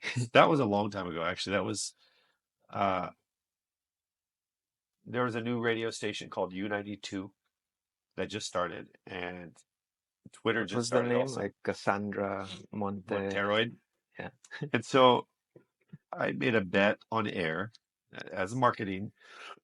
I said on Twitter, I said, if Justin Bieber follows me on Twitter, I'll dress in drag for a week. And so that was my goal, was to get people to rally behind that and tweet and bring attention to the radio station. And Justin Bieber followed me like the next day, and I was like, fuck. How'd he follow you? He follows me on Twitter until now. Oh. I've DM'd him a couple times. He doesn't respond to it. Yeah. Bro, Selena's bad for you. Haley's the one. Haley's the one. Don't cry, bro. Wug, wug. He doesn't But reply. seen. No scene, no scene. Yeah. So I'm gonna keep trying. I'm like, baby. So he followed me, and so that whole week I dressed in drag. Denise Laurel brought me her outfit, did my makeup. Bubbles Paraiso. Uh, who else did one? But it was that whole week. Yeah. And the funny thing is, that same week, I wanted to announce that I had parted ways with Geneva. So every day there was a news crews there. I was like, oh gosh, I'm gonna have to talk about this breakup. No, pumasok sila. Ba't nakadrag ka? I was like, oh, wow, wow, you guys don't care about that, but you care about this. So we go, oh, see again. Justin Bieber follows me on Twitter. Da, da, da, da. Yeah. So, do you want a message, Justin, Michael? Alright. You know, It's it's fine. yeah, I'll here. I'll ask him. I'll invite him to your show. Yeah, go. Justin. Hey, Justin. Hey, bro. Hey, bro. See, what's it say? The album out. Follows you. Oh, right. Yeah. Justin Bieber follows me with like 230,000 other people, but like, I'm still one of them. Yeah, yeah. My last tweet to him was December 11, 2013. No, long time. He came to for the Typhoon Ondoy. Oh, He he was hasn't seen here. the message. Yeah, he has it. So Justin, should I call him? Why not take a shot? Justin, it's me, Casey. Michael wants to talk to you. We're opening in Pasig. Can you come? It's you and the corpse in the trunk. Yeah, yeah. Okay. Okay. You've had an ex-wife. You've had some relationships here and there. So you said that you won't have another wife, right? This will be it. I hope not. I'm good. Good. I'm quote that. Kota. Yeah. For me at least. Maybe she wants to have another husband, but like I'm good. Okay. Any advice you wanna give to people aspiring like to be a host or to be in your field? Don't Something you can don't do it. impart. Don't do it. Don't do it. I don't need any more competition. So if you want to be a host, do something else. Uh, us old dinosaurs, we still like the microphone. We still like to talk. You guys don't know what you're doing. Don't even try. Don't. It's not a good thing. Just stick to TikTok, dance, and whoa, do all that stuff like that. Leave the hosting to hosts. Just me, actually. Actually, a message to any other host. Just stop what you're doing. We don't need you anymore. I've got it covered. What about advice for business or Businesses, marketing or marketing. media? Same. Uh, my advice to people who are starting marketing jobs is don't do it. Uh, Lessen your competition, huh? and any companies listening, no, anyone who's starting marketing, I think it's really marketing any company. It's really like trying to get the pulse of whatever it is that's happening and be fast with it. Moment marketing is a really big thing. Be connected to all social media. As much as I hate TikTok because it's just not something I do, there is an audience. Whether they're the buying audience today, I think we all know that they could be the buying audience for tomorrow. So for you to get in their minds now and create the presence and create that the recall for any brand for them when they get to the point where they're going to spend their money, I think it's important. So you might not see the ROI for the longest time, but it eventually these people will become, buying people of the world. So you have to do it. Okay. Delving a bit more back into sports, have you ever joined like a marathon or Ironman, or do you I plan to? I tried to join Iron Man, but they already got Robert Downey Jr. and I was like, okay, fine, if you're gonna get him. Oh, oh, The other Ironman. oh, okay, okay. No, I haven't. I've done a couple marathons, not like running. I just kind of walked them. The one that I remember the most is we did the one in Las Cruces, Mexico, New Mexico, which was supposed to parang emulate the conditions of the Bataan Death March. because of my Lola and my Lolo both my Lolo survived it, but it was only 20, 2 miles. I think the death march was over 60 kilometers, or even further. Like depends on where you start, right? And it was in New Mexico, so it was very, very hot. I did only 13 miles. There was a bigger one, 26 miles. But my mom is a marathon. She did them for many, many years. Every year she'd do 26 miles, 60 miles. Mm. A lot of cancer walks because she's a cancer survivor. You've joined some reality shows like Survivor. What's the best experience you've had on like So a reality Survivor, show? whoo, Survivor. So I did a reality show called Celebrity Car Wars. I won that. I did one called Record Rides. I got second place in that. There's only two of us, but I got second place. And then Survivor Philippines was the probably the most popular one that I did. And I got robbed out of the first prize on that one. I should have made it to the top three at least, but they cheated me. And since then, they lost the franchise because of what happened in the finals. Not what happened in the start, Oh yeah. because like in the start, there were there were some rocky moments there with me in Geneva, but I stayed until the very end. But they eventually lost. I eventually got taken out of the game by some cheaters. Yeah. Have you But host? I learned how to make fire with bamboo. That's Okay. cool. Like if ever there's bamboo at a party, it's like a really cool party trick. Making fire out of a You've also hosted game shows. Like, have you hosted something like Family Feud or bamboo. something like The Price is Right?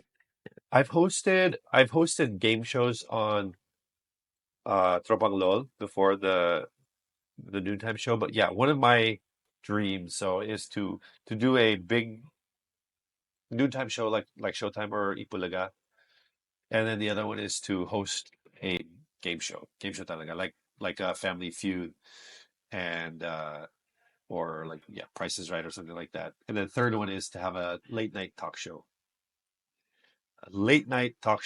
like Conan cable. Cable. Yeah, not PG if you slip, not Bastos, not Showtime or HBO, like just cable. You're allowed to like podcast stuff, right? You're allowed to kind of talk about certain things that you can't do in cable. But yeah, something like that. That would have been really cool. Like 10 o'clock at night, not JoJo A all the way style, like more of a yeah. That's one of my goals also, to be able to talk that smart John Stewart-ish, Trevor Noah type of stuff with with a bit of mix of a Conan and some skits like a Chappelle show. Yeah. You've been in showbiz for the longest two time. years. What's the toughest part about it? I'm sure there's a lot of temptation, of course, alcohol, women. Uh, What's tempting about this? It's good stuff. how do you overcome all those setbacks or things that pull you down? Well, I guess it depends on if you think it pulls you down. There's But do you have like a solid group of friends, like a barkada, who you really fully entrust? yeah. I Like you mean, can unload your issues yeah, on I them. do. I don't have too many friends. I have family. I Like have you have a close knit circle. very close, and Who, they all come from kind of the same places as I do, like sila JR, Chris Lawrence, Billy Crawford. These are the guys that I even bago lang si Wahi Kirai. He doesn't come from anywhere. He comes from Malabon Zoo, but like those guys are the ones that I can confide in. But I think you'll find out also, you being married and having a kid, that eventually, like, it's just you and your wife and your family and your brothers. Uh, but early days of show business was uh different. But I was never, again, I was never at that level like a John Lloyd Cruz where, people are really watching what you do. Sometimes they just didn't care what I did. And like as much trouble I would get into or, negative or bad things I would do, no one really cared about it. But, you know, with that said, yeah, I have a really, really close, small group of friends, as it should be. I think that as we grow older, you don't need that many friends. You find people that you can spend time with, and you continue to spend time. You find people who you can tell the truth to, or who you can confide in, or you can count on, and those are the ones that you need. You don't need 100 friends. I think if you can 5 friends, I have five, maybe less. That's fine. In showbiz, do you ever get conscious of how you're perceived, your image? Is there an image you project, or you're just I you? did, yeah, I did when it mattered. I think I did when I thought it mattered. Earlier in your career, when I was doing more television, local, when I was doing more local television, uh, because image is everything. Whether you're single, whether you're, if you have, diba, in the Philippines locally, if you have a kid, parang, oh, that's bad. If you're in a relationship, oh, that's bad. If you've been married, oh, that's bad. So not only in the Philippines, but in showbiz in general, I think you always want to be seen as young, fresh, and single, because people want to have access to those people. So at the time, I was concerned about image, and then you get to a point where you're like, it doesn't matter. You care less. I can care less. Also because I'm not in that world anymore. I'm not in the showbiz world, and I'm also older. Where if I'm single, they're like, oh, what's wrong with you, right? Uh, so there comes in showbiz, like it's a real thing. People should be conscious about their image. It is everything, and obviously, when you get older, you you kind of let that go because you care less about how people see you. But also, being in this industry, you still have to protect your image, and I can't be some crazy maniac, or I can't work with companies like Gateway or something like that because they don't want to work with crazy maniacs. Like you have to also be a normal person. Have you ever gone through any backstabbing in showbiz? I guess you have, or any Uh, really downsides, of course, where I think you got I've had some betrayed. negative, yeah, I've had some negative write-ups about me before that weren't very good. Um, but at that time, like no one was writing about me anyway, so I was like, oh, cool, I'm in the Jari on that. Um, Other than that, I don't. Again, my group of friends have always been a bit small, and so I don't allow myself to be out there far enough to be stabbed in the back. And I've also been very carefree about it. If someone says something about, oh, okay, that's fine. It doesn't hurt me. Whoever talks bad about me is probably not a friend of mine anyways. It's the people that are close. If they do something bad to me, then that hurts. Anyone else, everyone's entitled to their own opinion.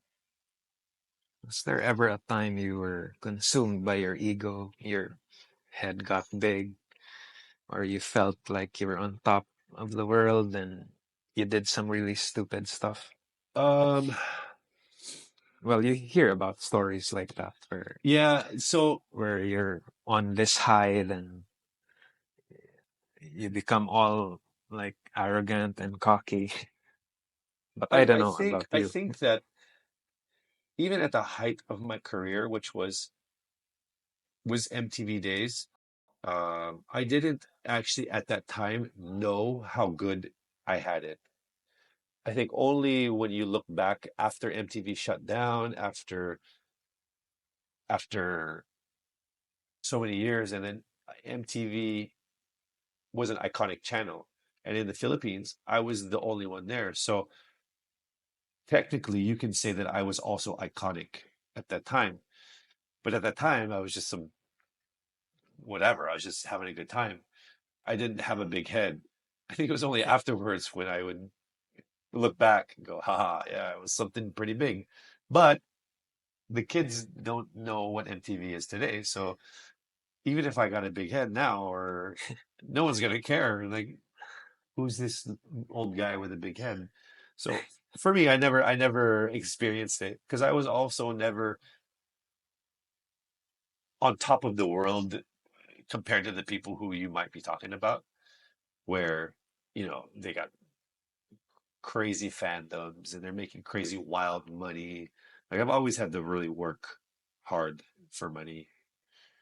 And yeah, like I said, because my job teeter-totter between uh international and in a masa, because the masa, that's where the fans are. That's where they're at. That's where the crazy, big head people come from. It's that type of fame.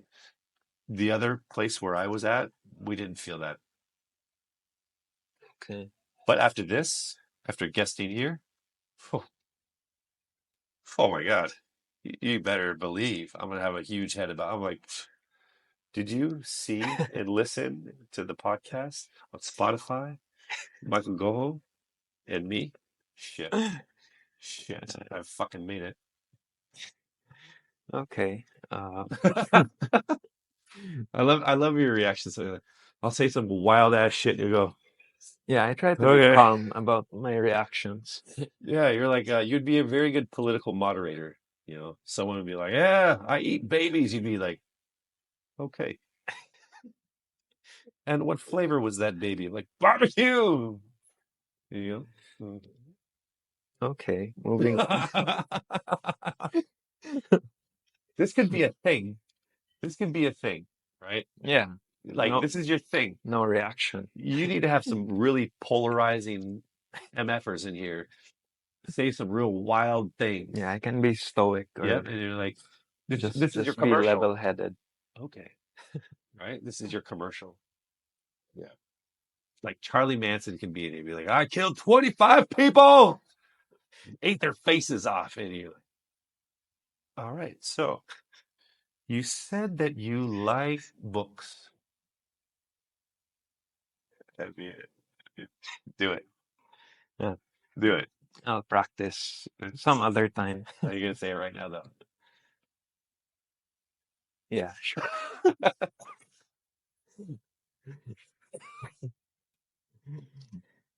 Yeah, maybe, maybe that can be a thing. Anyway, moving on. Uh, favorite music or songs of all time So my favorite music or has always, genre. yeah, my favorite music has always been hip hop. Um, but it's changed in the past maybe 10 years. Like I've been the biggest fan of Tupac, like my favorite artist of all time, because I grew up with Pac. Like I grew up, he was the one who got me in trouble. Like I graduated high school in '95. Those were my summers, listening to Tupac, listening to MC8, listening to Ice Cube. Like that was what I remember. Like those were the good old days when I was young, real stupid, and just like wild.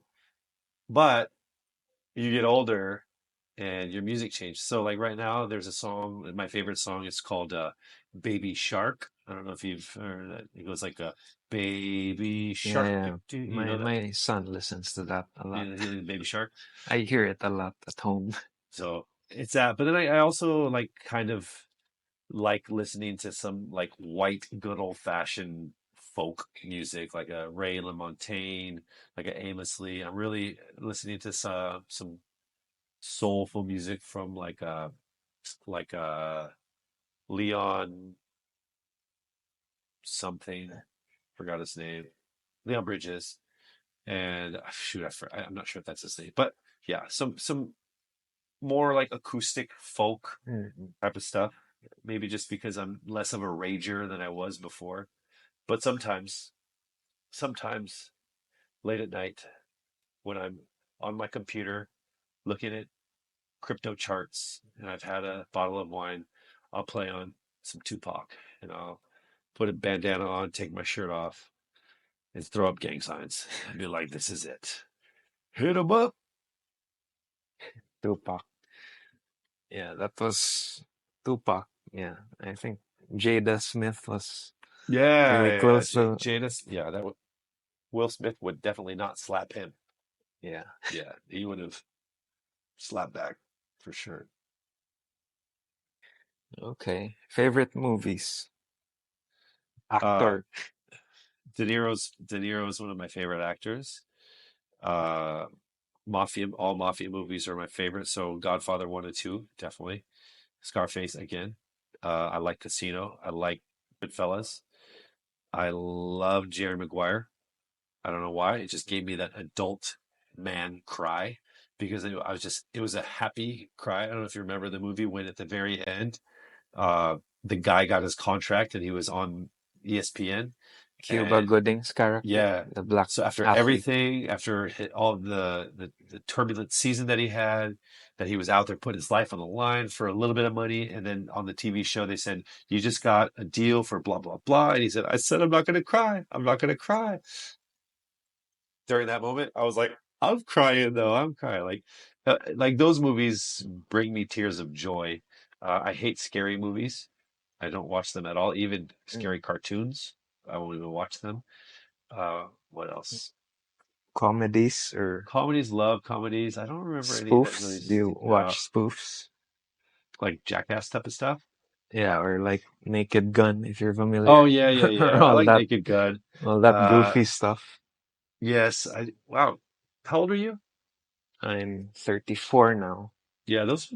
How do you even know those? Those are like Yeah, I before you. like digging up classic films Okay, yeah. or like So, Jim Carrey, Robin Williams stuff. oh gosh, actually, one of my favorite actors is Robin Williams. Such a, gr- I think he can do both drama you really know, the well thing about him and is he can be manic, but he can be like his this his dramatic his figure. dramatic roles for me are so powerful. When he was Patch Adams, Yeah, the when he has such unconventional doctor. when he cries, when he feels sad and sorrow, for some reason I really feel it with him because I don't know, he just when I look at him, his eyes, I see something in them. I feel like there's sadness in him, and I think They that speak. yeah, I think that a lot of comedians are like that. I think that there's a dark, sad side to them. Even Jim Carrey, That's probably why Jim Carrey. they perform to mask that, Yeah, I or think so. or it's a coping thing for them Oh shit. Maybe that's why I've been this way. because you're not dealing with some internal issues. No, That's the middle child syndrome. Yeah. Always looking for you're a middle child. I'm a middle child. But yeah, I also think that's why comedians sometimes become comedians because it's a crutch that they use to sometimes cover things up. Not all of them. I'm pretty sure that Kevin Hart has no problems. He's just that guy. But there's different dimensions. Like Jim Carrey, there's some really intense stuff happening with him. And obviously Robin Williams, there was something going on. But love Robin Williams. Wild, wild stand up. Have you ever watched a stand up? Some of it, yeah, He was like he can fully on really cocaine, go. like Yeah, massive cocaine, just wildly bawling through these things. It was so like intense to watch. And Jim Carrey was probably doing the same stuff. But yeah. favorite films from them. Uh, Ace Ventura Well, or I mean, Mrs. it's still Doubtfire. slapstick. I like Mrs. Doubtfire. I like Mrs. Doubtfire. I like Awakenings or Awakenings was hey, but that's a De Niro, right? Dead Poet Society. Dead Poet Society. Oh no, what's the one with Matt Damon? Goodwill Good Will Hunting Hunting. was really good. Jim Carrey just like as a comedian, like I like Cable Guy. Psycho there. That was a flop though, but Oh yeah, it but like developed like a cult following after. one of my new favorite guys actually is Will Ferrell. I love Will Ferrell just because he's a big, goofy looking like It's his face it's his also. face. He can't. For the longest time, I had a hard time taking Jim Carrey seriously as a serious actor. But I think the what was that? He could pull it off. Invisible was that in some the ray of the sunshine something? Eternal Sunshine Yeah, of he the was very Spotless Mind. serious there. But like Will Ferrell. he can't do serious I with think that face. Stranger Than Fiction, He tried. he tried, but it was still a comedic movie. So like, but his face is just so funny looking. Like I don't Yeah, there are know. some actors. They have that face. Steve Carell maybe with the Yeah, my God, uh, Zach. Well, I think Zach probably could go dark. Steve Carell, yeah, he's just. I just see him going, "Blah, blah," like there's no escaping some of the roles. Maybe their roles are so iconic that you can't not see them doing it. And then there's Will Ferrell. yeah. I think we touched on a lot today. Anything else you'd wanna impart before perhaps we wrap up? Whoever might be watching this in I the just, future. I just want to say thank you to you. You know, thanks for bringing me here out of the house and allowing me to drink beer. Yeah, you can Uh, drink some more I after. will. I will. I'll say that this is a 12-hour podcast to my wife, so that I'll actually say that part two starts tomorrow. Yeah, we can do future episodes Tomorrow, yeah, and so anytime. that we could stay here in this purple room. We Or we could. can pick another room that's more over the top than this, or I don't Yeah. know, Or something different, or what's your outdoor. favorite color? No, it's too Because hot. Let's not like do we that. did a beach shoot one time, right? Yeah, that was fun. That was fun. I would have really loved to have Hara-san like on the back of a pickup driving down the beach, though. Oh, we should have done Baywatch. Slow motion. Yeah, yeah. Okay. We can Uh, explore many interesting things we can do out of the box. you guys should do one. We have the freedom to be creative. You should do like more in the car stuff. You know how they do like the Yeah, not like the karaoke stuff, but like driving in comedians in cars, getting coffee. kind of. But is that Seinfeld? Yeah, Seinfeld. I You're find it not, really dry there. you don't like Seinfeld. I think you made a remark about Seinfeld also I like him before on in his an show. unflattering way. I like him on his show. I don't like him as a host of that type of show. I didn't find it funny. Uh,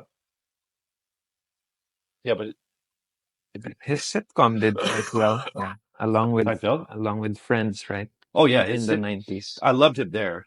I loved him there in his own sitcom. Like it was the sitcom of like probably like of one of the best of all time.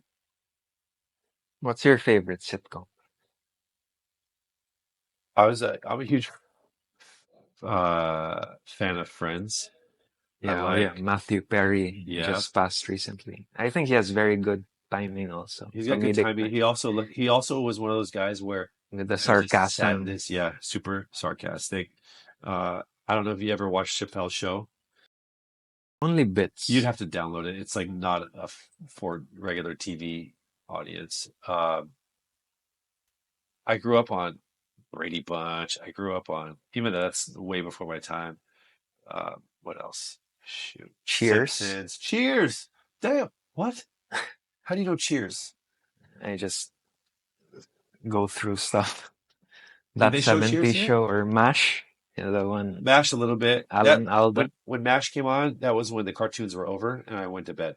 That was my signal to turn off the TV because it was like, and like, oh, MASH is not cool. Uh, did they show Cheers here? No, I'm not sure, but I just look it up. You know, what about How I Met Your Mother? Little bit.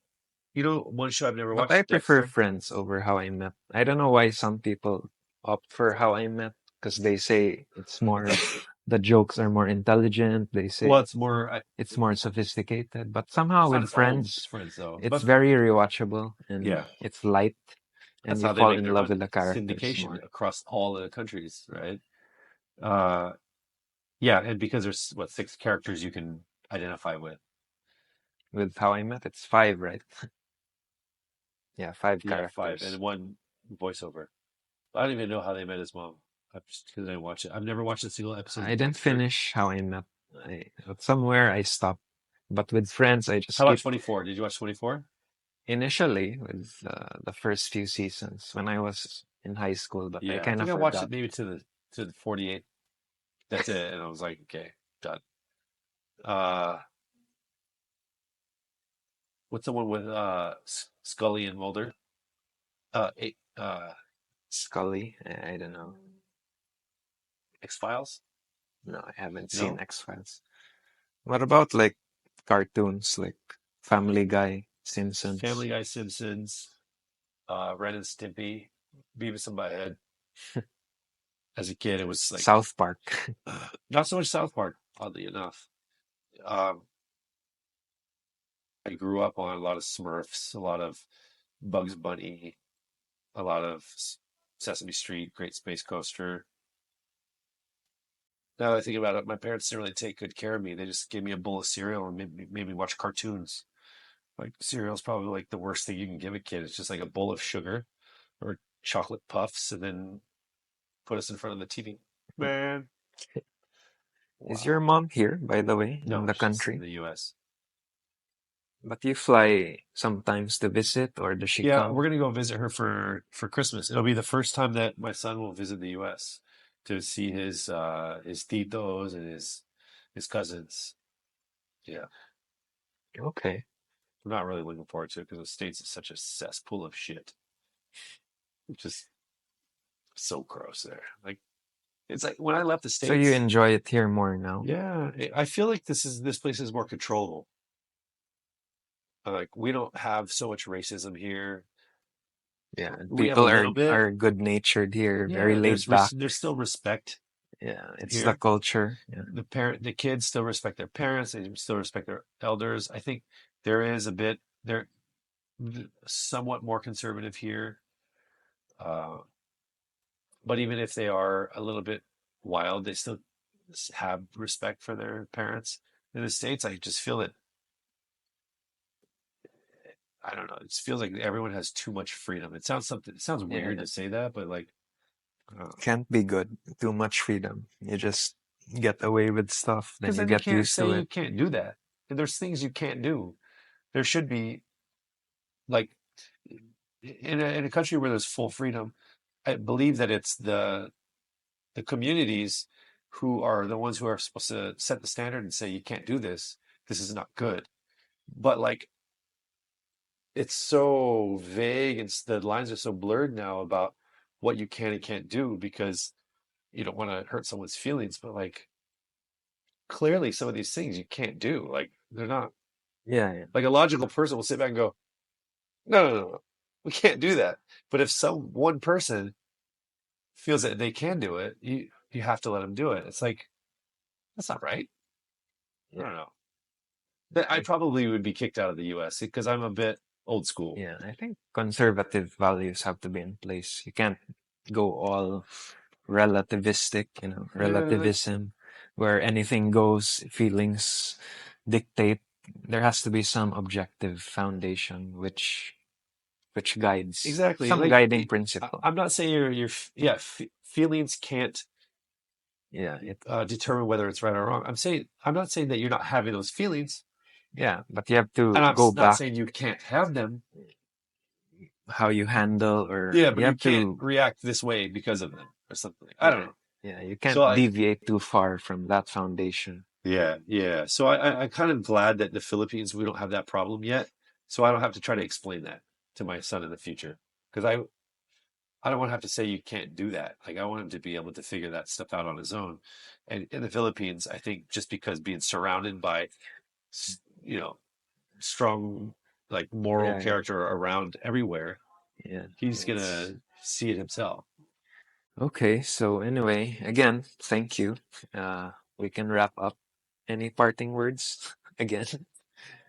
Um,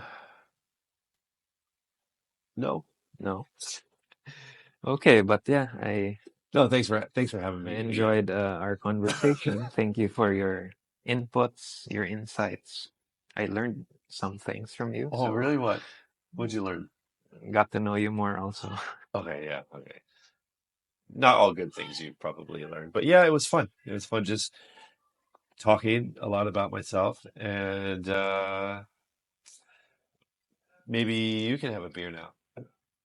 Yeah, we'll see. Maybe Oh, after. jeez. Yeah, we'll see. Okay. Anyway, so thank you, Thanks, man. and it's a wrap. Thank you.